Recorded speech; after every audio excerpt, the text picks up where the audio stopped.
Wah, masa orang lain posting saya enggak, rugi dong gitu ya. Jadi ikut ya, tapi malas lari, makanya dipesan orang, jadi orang ini akan dibayar begitu ya. Kemudian dia akan lari begitu, mungkin saya nggak tahu teknisnya seperti apa. Pokoknya dia yang olahraga begitu ya, kita tidur saja.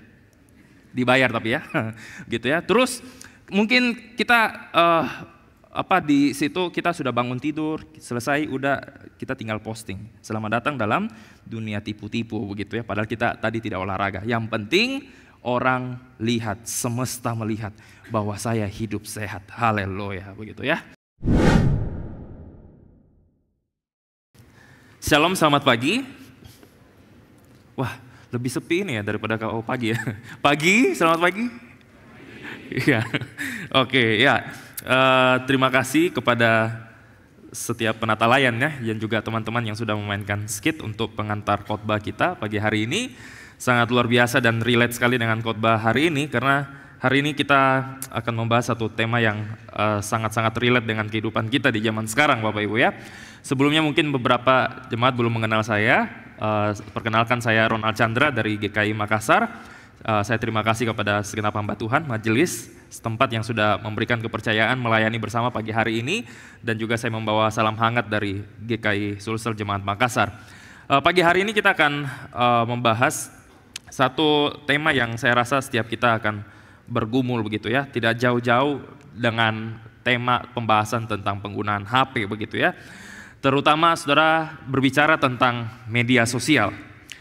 Bapak Ibu Saudara, kita bersyukur karena kita hidup di zaman sekarang, zaman now ini, yang kita bisa mengakses banyak hal melalui benda yang kecil di kantong kita atau yang kita genggam saat ini, yaitu handphone gitu ya.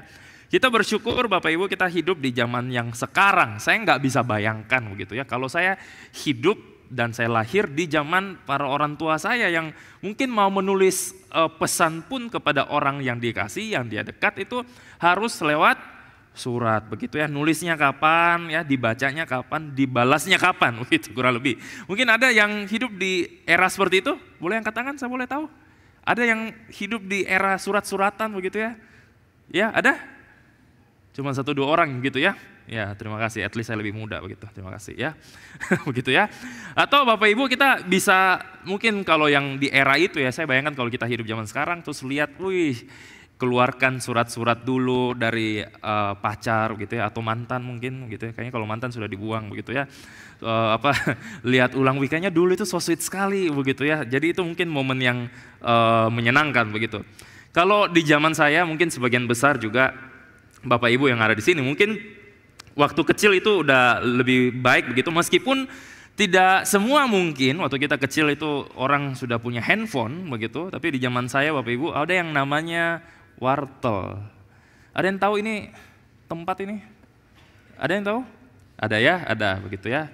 Yang generasi Gen Z itu mungkin mikir ini wartel apa, sejenis wortel atau apa? Bukan ya, ini warung telepon begitu ya. Jadi di zaman itu tidak semua orang punya alat komunikasi, sehingga ada tempat yang cukup banyak diminati orang untuk komunikasi, yaitu warung telepon begitu ya. Jadi harus ke sana, bawa uang koin begitu ya, uang 100, kemudian dibayar, dimasukkan ke lubangnya begitu ya, kemudian ditelepon. Kurang lebih cuma 2 menit saja.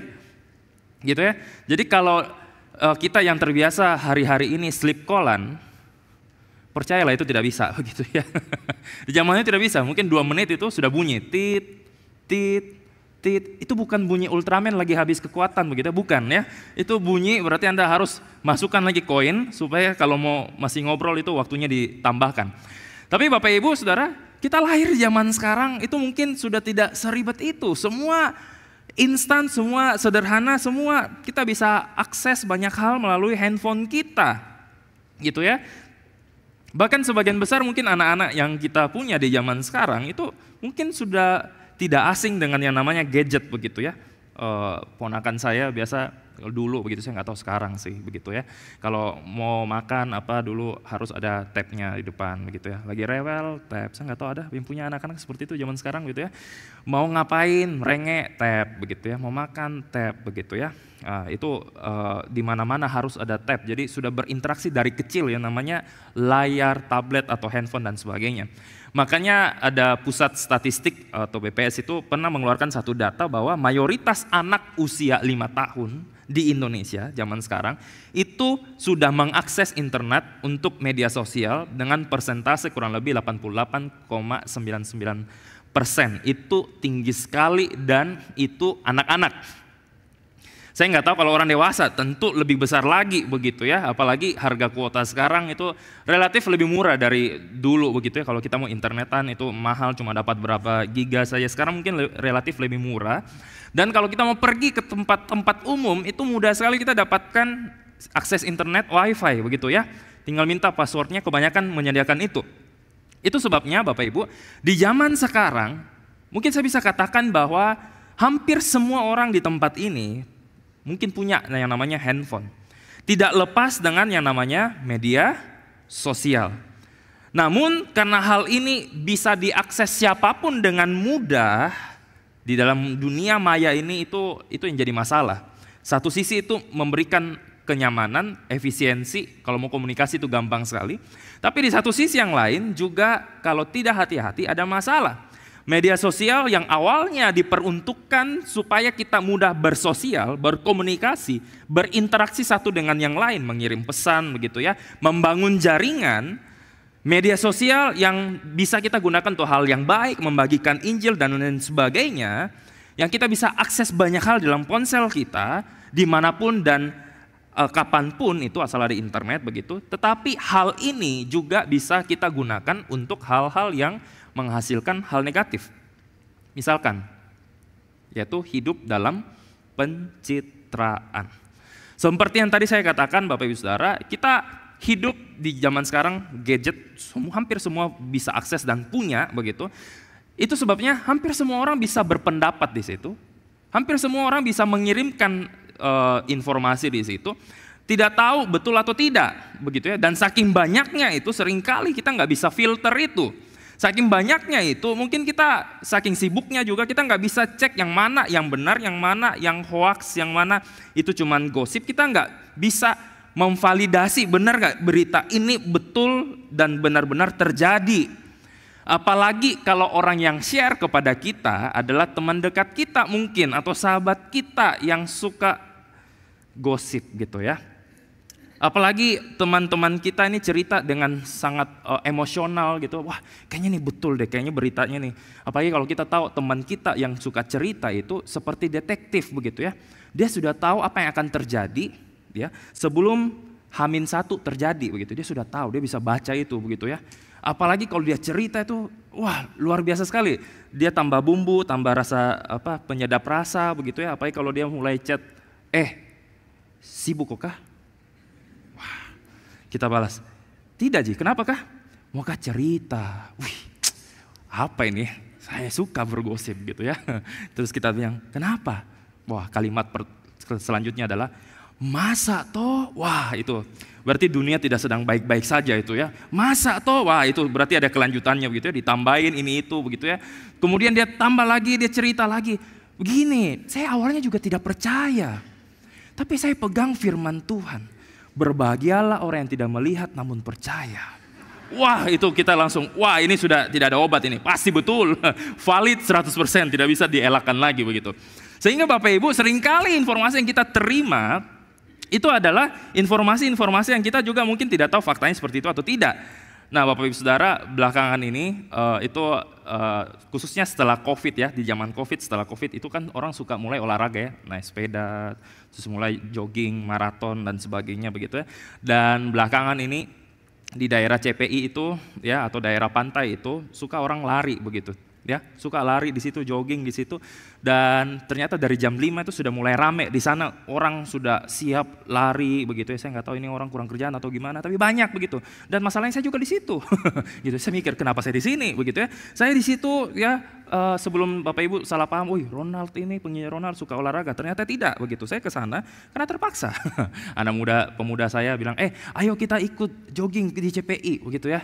Tidak deh, saya capek. Minggu depannya diajak lagi, "Ayo kita jogging weekend ini, masa weekend ngantor kerja?" Enggak lah, saya ada persiapan khotbah. Minggu depannya dibujuk lagi. Terus saya merasa kalau saya tolak terus kayaknya saya akan diboikot sebagai pembina. Maka saya bilang, "Oke, saya akan ikut." Dan kemudian saya ikut itu dengan effort yang luar biasa, bangun jam 4.15. Nyawa belum terkumpul, berusaha untuk diam sejenak saat teduh di hadapan Tuhan. Tuhan, tolong penuhi aku dengan jiwaku sendiri begitu ya. Begitu ya, karena masih belum sadar ya. Kemudian mulai bangun, mandi dulu supaya terbuka betul-betul matanya, siap-siap pergi deh ke daerah CPI begitu ya. Dan suatu ketika waktu saya sampai di situ, terus saya bilang kayak begini, sebelum kita jogging kita foto dulu. Buat apa foto? Untuk posting. Habis posting saya pulang begitu ya, saya ngantuk gitu ya.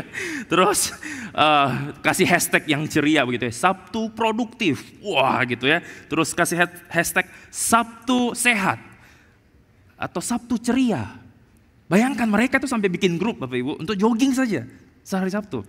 Nama grupnya Sabtu Ceria begitu ya. Mereka ceria, saya enggak gitu ya, karena saya terpaksa. Cuman Bapak Ibu, saking banyaknya orang-orang yang suka jogging, olahraga pagi begitu ya, muncullah satu aplikasi yang sudah tadi dimainkan skitnya, yaitu Strava. Saya nggak tahu Bapak Ibu yang jogging atau suka olahraga pernah install atau pakai aplikasi ini atau tidak. Begitu ya. Saya juga awalnya tidak tahu begitu, dan saya juga tidak sedang mengendorse aplikasi ini begitu ya. Tapi setelah saya cari tahu, ternyata ini aplikasi dari bahasa Swedia, itu artinya berjuang. Jadi aplikasi ini dipakai untuk mendeteksi kualitas dan waktu orang berolahraga, khususnya untuk sepedaan, lari, jogging dan sebagainya itu ya. Jadi banyak sekali orang pakai aplikasi ini, di tag semua olahraganya begitu ya, kemudian diposting di Instagram, dimanapun itu di media sosial.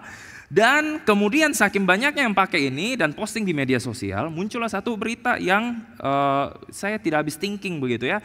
Ternyata ada saja orang yang kreatif sekali begitu ya. Mereka bikin satu jasa namanya jasa joki Strava. Apa itu?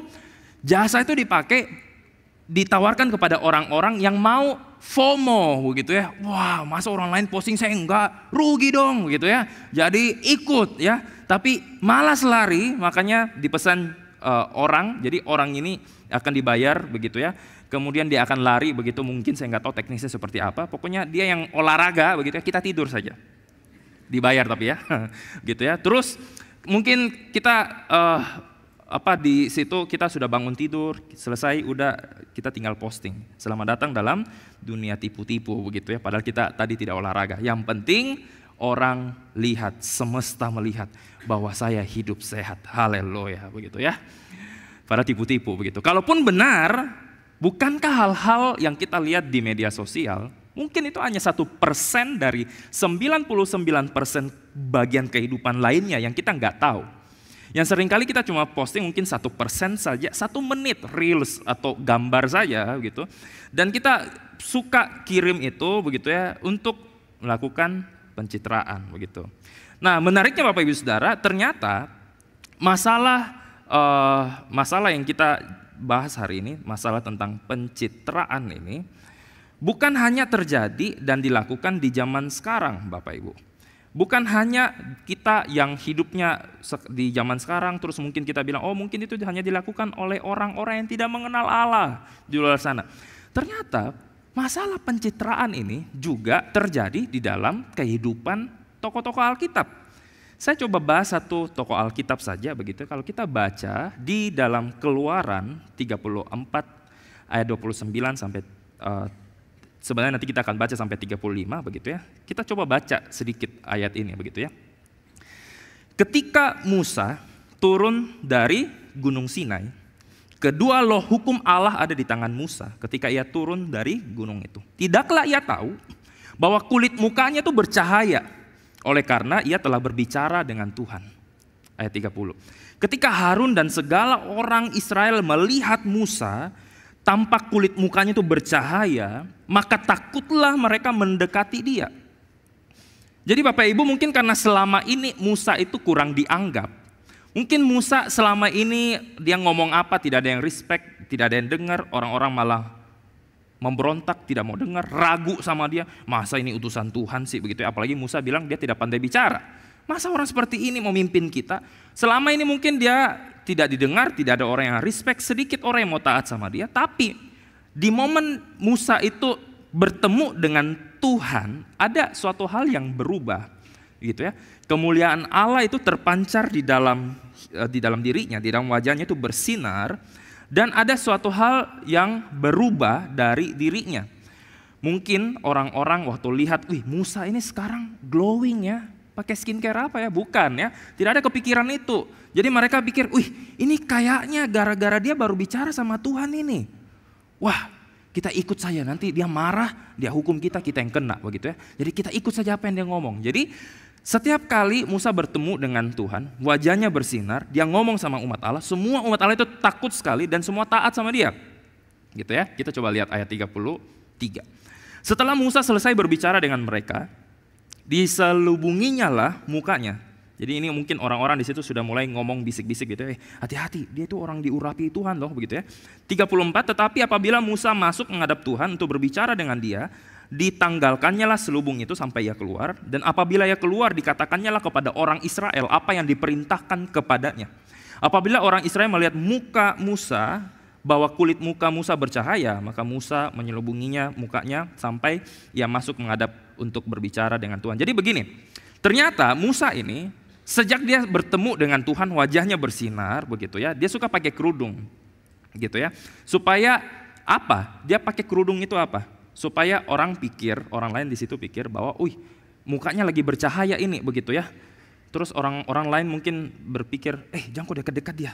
Begitu ya, mungkin orang bilang dia ini habis ngomong sama Tuhan, hati-hati begitu ya, ini orang suci, jangan kau main-main gitu ya. Kalau orang Makassar bilang jangan kau main-main sama dia, orang mungkin sudah mulai bisik-bisik gitu ya, dia ini Musa ini lebih suci loh daripada orang yang sudah haji sejak umur 2 bulan begitu, dia lebih ini bahaya nih orang, jadi semua orang takut begitu ya. Nah tapi masalahnya Bapak Ibu Saudara, kalau kita lihat, kita pelajari di Perjanjian Lama. Di Perjanjian Lama kita tahu bahwa kehadiran Allah itu sifatnya sementara. Kehadiran Allah itu sifatnya visitasi sementara, ya. Jadi kalau orang mau berjumpa dengan Allah itu harus diperkenan dan dianugerahi oleh Allah. Baru orang itu dilindungin, baru dia bisa bertemu dengan Tuhan. Kalau dia tidak dapat perkenanan Tuhan, tidak dapat izin Tuhan, dia berani mau berjumpa sama Tuhan, akan gosong, mati, hangus, ya, akan binasa. Nah, waktu Musa berjumpa dengan Allah, interaksi dia dengan Allah itu mungkin ada kemuliaan Allah itu juga terpancar melalui wajah dari Musa begitu ya. Itu pun juga sifatnya sementara. Nah, kalau wajahnya bersinar, orang takut, orang dengar dia, orang respect sama dia. Tapi masalahnya adalah itu cuma sementara. Maka bagaimana caranya ngakalin itu? Caranya adalah mukanya ditutupin kain. Sehingga orang pikir bahwa kemuliaan Allah itu masih ada. Padahal di momen itu mungkin sudah mulai pudar. Dari mana kita tahu ini? Paulus itu jelaskan ke kita. Coba kita lihat dalam 2 Korintus 3 ayat 12 sampai 13. Karena kami mempunyai pengharapan yang demikian, maka kami bertindak dengan penuh keberanian. Tidak seperti siapa? Musa yang menyelubungi mukanya sampai mata orang-orang Israel jangan melihat hilangnya cahaya yang sementara itu. Jadi Musa berusaha untuk menutupi itu, ya, membangun citra diri bahwa dia masih diperkenan oleh Allah, supaya dia di-respect, dia diterima, dia didengar, dia dihargain, semua itu. Saudara, pertanyaannya mirip nggak dengan kita di zaman sekarang? Mirip nggak? Saudara, kalau kita mau jujur, berapa sering kita melakukan yang namanya pencitraan?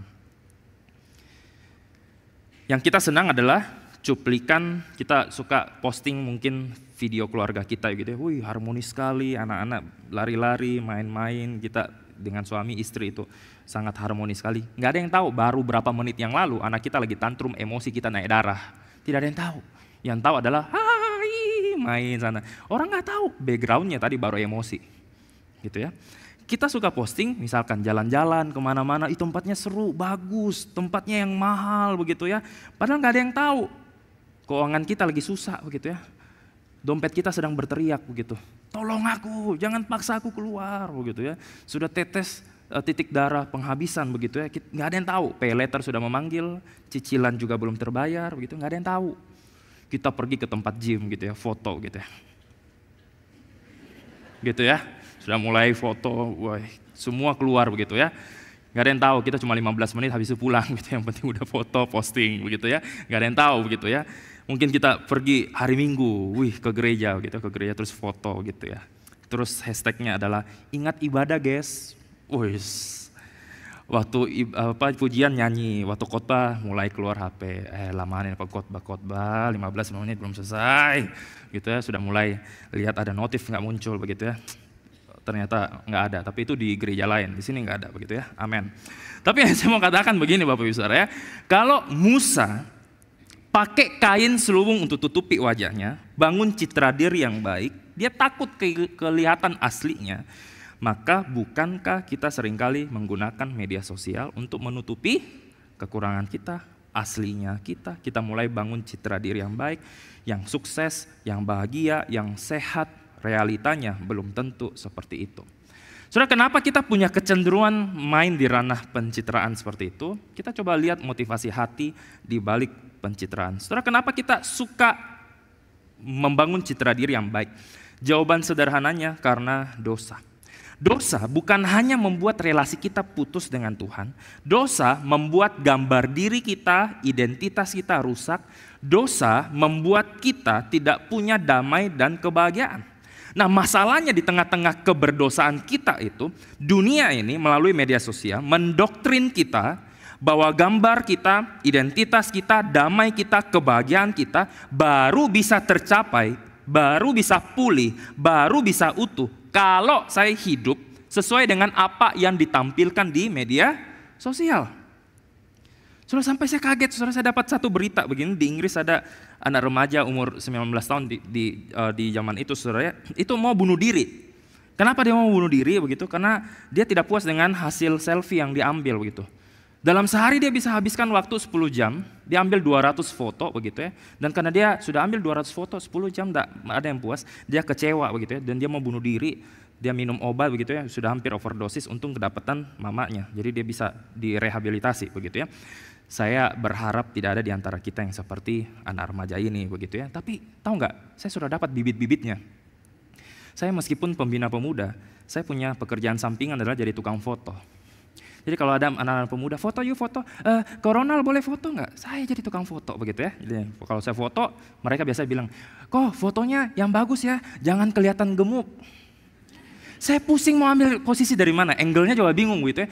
Kalau memang seperti itu bagaimana ya, saya nggak bisa mengubah nasib begitu ya. Tapi bibit-bibitnya sudah muncul gitu ya.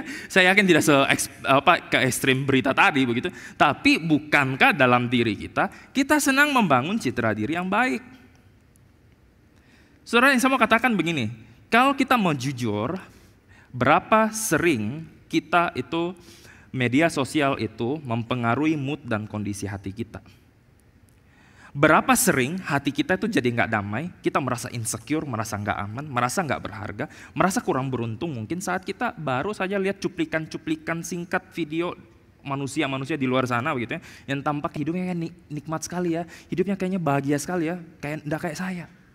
Berapa sering saudara hati kita punya kecenderungan bahwa saya mau hidup pencitraan, saya mau posting hal-hal yang baik, yang keren, yang gaul, yang mahal, yang bahagia untuk mendapatkan apa? Perhatian, atensi. Orang kalau komen, orang kalau notice itu bahagia sekali.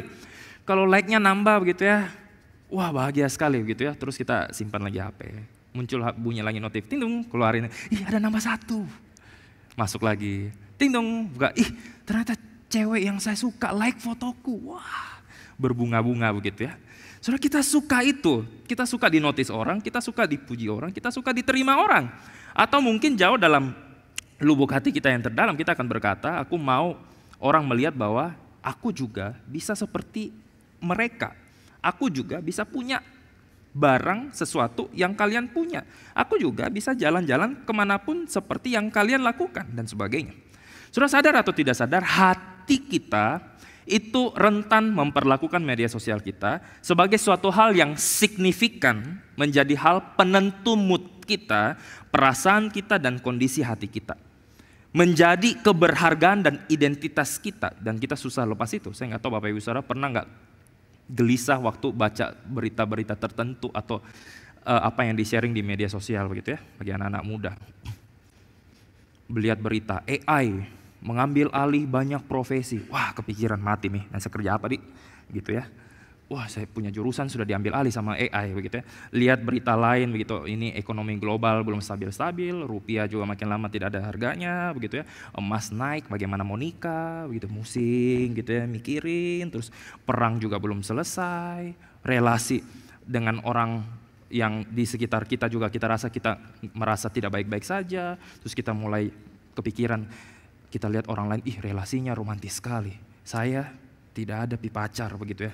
Terus mulai pikir, waduh bagaimana ini, terus kita mikirin itu sampai kita sendiri khawatir, kita ngapain pun kepikiran begitu. Saya nggak tahu pernah atau tidak seperti itu. Tapi hal itu sifatnya candu.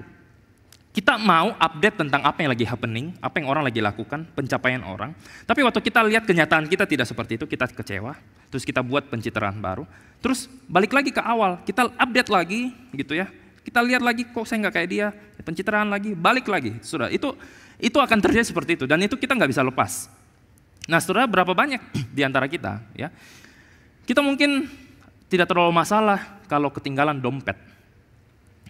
Dompet ketinggalan gitu ya. Tenang, ada HP begitu ya. Kartu ATM ketinggalan, tidak apa-apa. KTP, SIM ketinggalan, tidak apa-apa asal tidak ada polisi begitu ya. Tidak apa-apa begitu ya. Terus kita mikir begitu ya, kalau ketinggalan yang lain itu mungkin fine aja begitu ya. Ketinggalan istrinya lupa dijemput, tidak masalah, puji Tuhan begitu ya. Yang ketawa itu kayaknya ditandain aja begitu ya. Jadi, wah, mungkin kita tidak terlalu masalah, tapi kalau yang ketinggalan, yang lupa dibawa itu handphone, wah itu seperti berita buruk bagi kita. Kita mulai gelisah, kepikiran, aduh nggak tenang gitu ya, mulai gelisah, nggak tenang, keringat dingin, jantung berdebar, mirip gejala-gejala akhir bulan begitu ya. Apa yang akan terjadi dalam hidupku ini begitu? Kita mulai panik gitu. Waktu kita ketemu orang mungkin bahkan jarang yang kita temui, 10 menit awal kita masih bisa perhatiin, lama-lama nggak sabar gitu ya, keluarin HP, lagi dengar khotbah, keluarin HP, ada notif HP, ting tung, buka. Bukan HP ku yang bunyi, HP tetangga begitu ya. Masukin lagi. Ting tung, cek lagi. Tidak ada, masukin lagi. Ting tung, benar HP ku. Dicek lagi. Ada notif, yang terhormat Bapak Ibu, masa tenggak waktu pay letter Anda akan jatuh tempo esok hari begitu. Kita Saudara, secara tidak langsung, saudara, media sosial, gadget yang kita pakai seringkali kita perlakukan sebagai berhala. Ken Sande pernah berkata begini, berhala itu bukan hanya patung kayu, bukan batu atau besi. Berhala adalah segala sesuatu yang kita cintai dan kita kejar menggantikan Tuhan. Dan juga bisa disebut sebagai Tuhan palsu atau Tuhan fungsional. Menurut Alkitab, berhala adalah sesuatu selain Tuhan yang kepadanya kita mengarahkan hati kita. Memotivasi hati kita, menguasai dan memerintah kita, atau yang kita layani. Jadi kesimpulannya, berhala itu adalah yang menarik hati kita, imajinasi kita, lebih daripada Allah itu sendiri. Berhala adalah apa yang kita cari supaya kita bisa dapatkan sesuatu yang sebenarnya cuma Tuhan yang bisa berikan kepada kita. Berhala adalah yang bisa memberikan kita pikir kita bisa mendapatkan kesenangan, makna hidup, dan identitas di luar Tuhan. Berhala adalah yang baik yang kita jadikan sebagai yang ultimat. Jadi berarti segala sesuatu bisa kita jadikan berhala. Yang baik, keluarga, baik nggak? Baik, tapi kita bisa jadikan itu jadi penentu hidup kita. Anak kita, studi anak-anak kita, baik nggak? Baik, tapi kita bisa jadikan berhala. Pekerjaan kita, baik nggak? Baik, tapi kalau fokus kita itu menggantikan Tuhan, maka itu jadi berhala.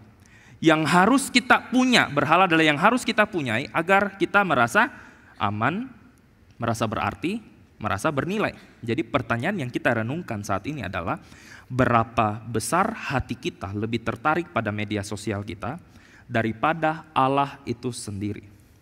Berapa banyak waktu kita, pikiran kita, emosi kita terkuras kepada media sosial kita daripada Allah itu sendiri?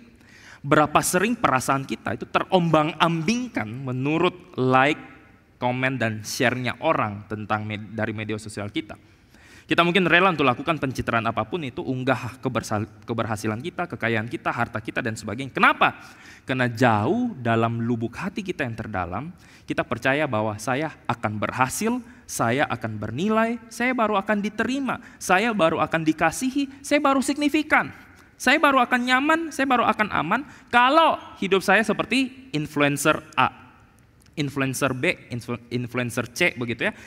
Hanya kalau saya punya kehidupan seperti yang diposting teman saya itu loh, ya, punya rumah mewah, punya mobil, keluarganya harmonis, saya baru bisa bahagia, saya baru penting, saya baru akan dinotis kalau saya bisa liburan seperti teman saya itu.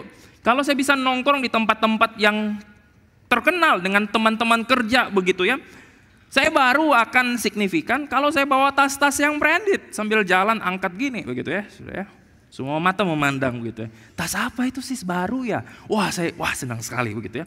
Saya akan baru merasa saya itu diterima kalau warna kulit saya kurang lebih mirip dengan warna tembok gereja begitu ya. Wah gitu ya, terang gitu ya. Begitu ya. Atau saya putih bersinar begitu ya. Saya baru berharga kalau saya yang paling cepat update berita begitu ya. Maka saudara, kita akan bentuk citra diri itu berdasarkan media sosial kita. Keberhargaan diri kita menurut media sosial kita. Tapi saudara, pertanyaannya, berhasil nggak itu? Ternyata enggak juga. Saudara, berapa sering kita sudah berusaha lakukan ini itu, ikutin update terbaru, lakukan update terbaru, kita akan jatuh kepada kekecewaan, kita jatuh kepada kekhawatiran, kita jatuh kepada stres, kita depresi, kita pikir, wah semua ini membuat hati kita galau. Saudara, kita lihat bagaimana Injil itu memulihkan citra diri kita. Saudara, waktu saya renungkan bagian ini, saya itu ingat satu cerita di dalam Alkitab. Itu tentang ada satu perempuan Samaria, saudara. Saudara, perempuan Samaria ini diceritakan ya bahwa dia itu sudah punya 5 suami dan satu pria yang sama-sama dengan dia itu bukan suaminya, begitu ya. Jadi ternyata ada perempuan yang punya 5 suami, satu pria yang bukan suaminya. Jadi ini lebih daripada 4 sehat 5 sempurna, saudara. Jadi yang cewek-cewek yang kenapa susah cari cowok, nah salahkan ini perempuan begitu ya. Cuma maksud saya begini, ada cewek diceritakan di dalam Alkitab, dia punya banyak sekali pasangan begitu ya. Selama ini itu perempuan ini dicap sebagai perempuan yang tidak benar. Dan selama ini juga dia berusaha untuk bangun image yang baik. Dia berusaha untuk tutupi dosa-dosanya. Kalau biasanya cewek-cewek di zaman itu kalau butuh air untuk mandi, untuk minum, untuk masak dan sebagainya itu pergi ke sumur dulu ambil air pagi-pagi untuk kebutuhan sehari. Atau mungkin ada yang mager bangun pagi begitu, maka dia pergi sore supaya tidak kena panas. Maka perempuan ini agak lain. Dia pergi ke sumur jam 12 siang. Panasnya minta ampun, waktu itu tempat yang kering juga. Jadi dia pergi ke sana. Untuk apa dia baru keluar rumah ke sumur jam 12 siang? Karena dia tidak mau ketemu perempuan-perempuan yang lain. Dia mau tutupi rapat-rapat dosanya. Dia mau tutupi rapat-rapat kebobrokannya. Dia mau tutupi semuanya itu dengan citra yang baik. Dia mencari kepuasannya dia. Karena dia pikir, oh saya baru bisa puas, saya baru bisa berharga, saya merasa saya dikasih kalau saya dapat perhatian, kasih sayang dari pria. Tapi saudara, setelah dia lakukan itu, yang dia dapatkan adalah kekecewaan. Saudara, dia dapatkan kekecewaan, ada kehausan yang luar biasa, ada kebutuhan, kekosongan yang luar biasa dalam hatinya. Saudara, menariknya waktu saya baca bagian ini, saya lihat apa yang Yesus lakukan. Saudara, apa yang Yesus lakukan itu unik sekali. Yesus datang, dia cari perempuan Samaria itu. Di ayat itu tertulis bahwa aku harus melintasi daerah itu. Jadi dia pergi ke daerah Samaria itu untuk bertemu dengan perempuan ini. Dan dia suruh murid-murid yang lainnya, kamu cari makan aja, karena kita letih, kita lesu. Jadi murid-muridnya pergi cari makan, terus Yesus berdua dengan perempuan Samaria ini. Yesus cari perempuan Samaria ini, dia buka pembicaraan, dia ngobrol sama perempuan ini. Yesus buka satu persatu apa yang selama ini perempuan Samaria ini tutupi. Apa yang selama ini dia tutup rapat-rapat, rapi-rapi, Yesus buka satu persatu. Yesus buka satu persatu. Yesus tunjukkan bahwa kamu tidak perlu berpura-pura di hadapanku. Yesus tunjukkan bahwa kamu tidak perlu pakai kain selubung. Kamu tidak perlu pakai topeng. Karena Yesus tahu segalanya tentang kita. Saudara, kita di hadapan Tuhan tidak perlu pakai topeng. Pribadi yang paling kenal kita itu Tuhan. Saudara mau tutupi apapun, rapat-rapat pun, semua Tuhan tahu. Saudara, yang kita butuh lakukan adalah kita terbuka sama Tuhan. Kita jujur sama Tuhan. Tuhan, hatiku hancur. Tuhan, aku penuh dengan luka. Tuhan, selama ini aku cari pembuktian, aku cari kasih sayang, aku cari signifikansi pada dunia ini. Tuhan, saya letih. Tuhan, saya capek. Tuhan, saya capek dengan semua tuntutan dunia ini. Tuhan, saya nggak bisa penuhi apa yang Tuhan mau. Tapi saya tahu bahwa cuma Tuhan yang saya butuhkan. Saudara, itulah Injil. Sam Alberry pernah berkata, "You don't need to look good to make Jesus looks good. You need to look broken, so Jesus looks all sufficient." Saudara, kita tidak perlu terlihat baik untuk membuat Yesus itu terlihat indah. Saudara. Kita perlu terlihat hancur supaya segala kecukupan Yesus itu semakin nampak. Saudara, seringkali kita tuh pikir begini, oh saya nggak boleh gagal di hadapan Tuhan. Saya nggak boleh ragu di hadapan Tuhan. Saya nggak boleh sedih di hadapan Tuhan. Saya nggak boleh nangis, saya nggak boleh lemah. Saya nggak boleh ngeluh di hadapan Tuhan. Kalau apapun yang saya tangguh saat ini, pergumulan apapun yang saya pikul saat ini, saya kalau datang ke Tuhan, saya doa, Tuhan, puji Tuhan, terima kasih. That's it. Oh, kalau saya ngambek sama Tuhan, kalau saya ragu sama Tuhan, kalau saya penuh dengan luka, kegagalan, maka Tuhan gak akan sayang saya, Tuhan akan tolak saya, Tuhan akan usir saya. So, kita percaya itu. Kita percaya, oh dunia ini mau terima saya, kasih saya, sayang saya, kalau saya bisa ini itu dulu. Saudara, ada sebuah kebenaran yang kita perlu tahu. Seorang teolog, Tozer itu pernah berkata, Jesus Christ knows the worst about you. Nonetheless, He is the one who loves you most. Saudara, Yesus Kristus itu tahu hal yang paling buruk tentang kita. Tapi dia juga pribadi yang paling mengasihi kita. Saudara, Yesus datang ke dalam dunia, dia cari bukan cuma perempuan Samaria itu. Dia cari kita. Saudara, Yesus pikul salib untuk kita. Bukan karena dia tidak tahu dalamnya kita seperti apa, bobroknya kita seperti apa. Tapi karena dia yang paling kenal kita. Karena dia yang paling tahu kita. Dia naik ke atas kayu salib, bahkan ketika kita masih berdosa. Bahkan ketika kita belum cari Tuhan. Bahkan ketika kita belum tahu apa artinya hidup buat Tuhan. Bahkan ketika kita belum tahu apa artinya bertobat. Yesus mengasihi kita, mati buat kita ketika kita masih berdosa. Saudara, dengan setia dia naik ke atas kayu salib, dia tunjukkan kasihnya tuh di atas kayu salib, dia berseru, sudah selesai. Saudara, apa yang dikerjakan Kristus itu sempurna buat kita. Tirai bait Allah itu yang memisahkan ruang suci dan maha kudus itu terbelah menjadi dua. Apa artinya? Semua dosa kita, kekurangan kita, masa lalu kita, kegagalan kita, kebobrokan kita sudah selesai ditanggung di atas kayu salib buat kita. Kita nggak perlu takut datang kepada Tuhan. Kita sekarang punya keberanian untuk datang kepada Tuhan dengan segala keberadaan kita. Saudara, saat ini kita nggak perlu lagi pakai topeng pura-pura tampil sempurna di hadapan Tuhan. Kita bisa menjadi diri kita sendiri dengan kehancuran kita. Karena kita tahu waktu kita datang di hadapan Tuhan, kita menerima anugerah Tuhan. Kita akan dipulihkan dalam anugerah Tuhan. Saudara tahu perempuan Samaria itu ketika Yesus berinteraksi dengan dia, Yesus berkata, akulah air hidup. Artinya apa? Hanya dia yang kita butuhkan. Yesus yang kita butuhkan. Identitas kita, keberhargaan diri kita, citra diri kita menjadi pulih bukan karena performa kita, tapi kepada apa yang Kristus lakukan secara sempurna buat kita. Saudara, apa yang kita lakukan? Kita perlu belajar untuk mengkonsumsi kebenaran Kristus dan berita Injil bagi kita setiap hari. Saudara, setiap hari sadar nggak sadar, saudara dan saya berinteraksi dengan iklan, dengan media sosial, dengan spanduk, baliho, semua itu memberitakan tentang kebenaran dan standar dunia. Saudara, kalau saudara hidup setiap hari berinteraksi dengan itu, saudara akan pelan-pelan meyakini itu sebagai kebenaran dan saudara akan hidup menurut apa yang dikatakan oleh dunia ini melalui media sosial.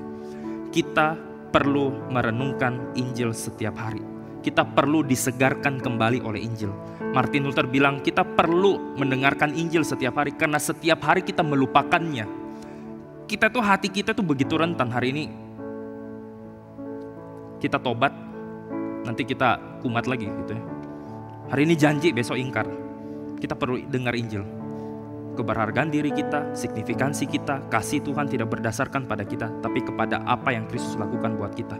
Sehingga waktu kita dengar Injil, media sosial itu tidak mengombang-ambingkan hidup kita. Saudara, kita perlu belajar untuk melepaskan topeng kita di hadapan Tuhan. Kristus tahu yang terburuk dalam kehidupan kita, tapi dia juga adalah pribadi yang paling mengasihi kita dan menerima kita. Saudara, kita perlu apa lagi? Perasaan dan emosi kita itu tidak perlu terombang-ambingkan menurut apa yang media sosial katakan. Keberhargaan diri kita terletak pada Kristus dan bukan kepada kita. Yang terakhir, kita tidak perlu membandingkan kehidupan kita dengan orang lain, karena kehidupan kita tidak berdasarkan dan tidak bersandarkan kepada pencapaian kita, tetapi kepada janji pemeliharaan Tuhan. Dia Allah Immanuel, Allah beserta dengan kita. Saudara, di akhir ini saya mau katakan, Yesus Kristus, dia adalah satu-satunya yang kita butuhkan.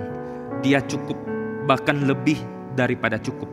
Damai dan sukacita kita hanya terletak pada satu fakta yang tidak terelakkan, bahwa Kristus adalah milik kita dan kita adalah milik kepunyaannya. Amin, saudara.